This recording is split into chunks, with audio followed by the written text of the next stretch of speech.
By the end of the 2nd century, signs of concerted efforts to promote certain books and not others began to emerge. These range from Athanasius's letter, urging his congregation not to read erroneous literature, to tales from the Church Fathers of bishops charging halfway across Europe to stop the circulation of heretical texts. The next 300 years would see the emergence and enforcement of an official Christian book list of accepted works, a canon. It was a process which proved so effective that only traces of those Gospels, well loved by the Docetics, the Gnostics, and the Marcionite Christians, still remain. And perhaps the reason why so many of these writings have been lost to us altogether is because it is inevitably the winners who write history. The losers of that process drift from our memory into obscurity.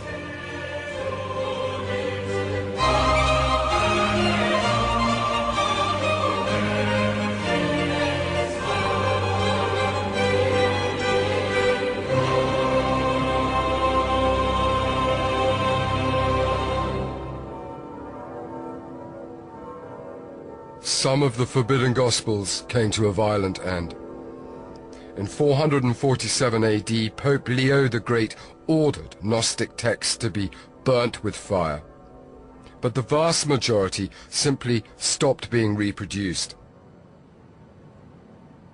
Surprisingly, there was no official pronouncement on the canon by the Catholic Church until the 16th century. Nevertheless, by the end of the 4th century, there was almost universal acceptance that the 27 texts we now know as the New Testament were sacred scripture.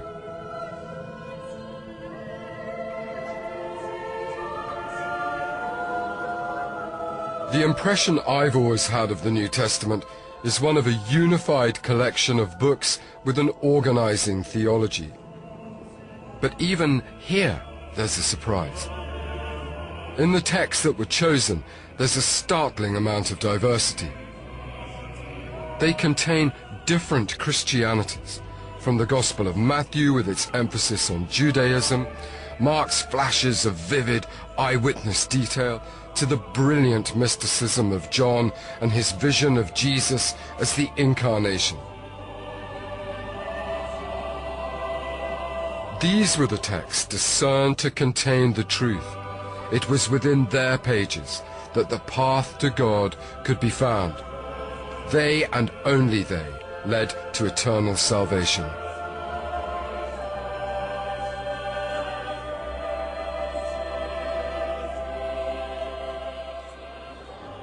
But there the line was drawn. There were a limited set of ideas within which people could be creative. But it was this far and no further. An established social control had finally been exerted on what ideas were permissible. With that, the New Testament was born.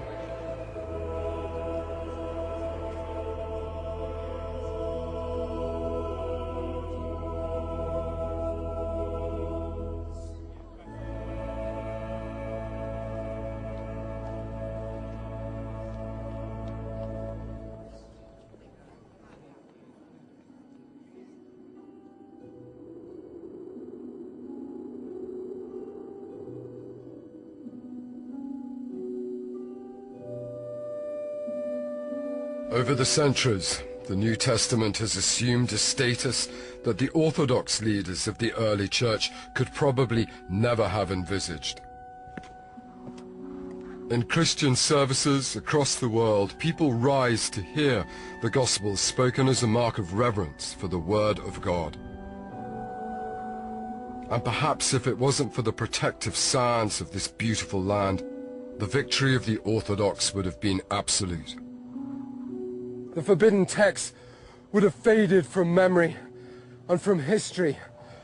Christian monks would simply have stopped reproducing them, and in the end, they would have vanished.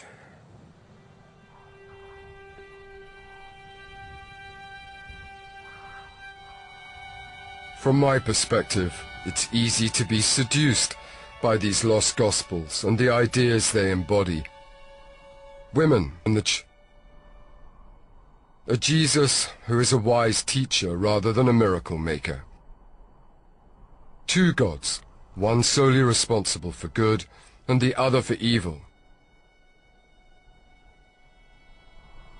Today great store is set by religious tolerance, and perhaps if the Orthodox had allowed contradictory texts to flourish, Christianity would be seen as less authoritarian, more a faith which rejoices in diversity, certainly for many a more popular message.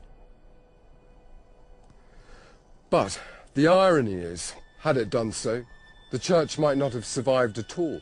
The fledgling religion needed a unity, a hierarchy, an orthodoxy to survive. Had the lost gospel faith, the religion might have faced its own imminent destruction. And rather than just the texts being lost to us, Christianity itself might have disappeared forever.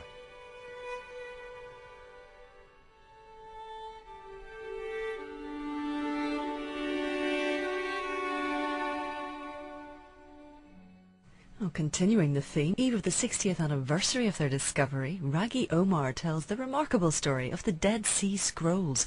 They're still embroiled in a lot of controversy. That's here on BBC4 tomorrow night at 9.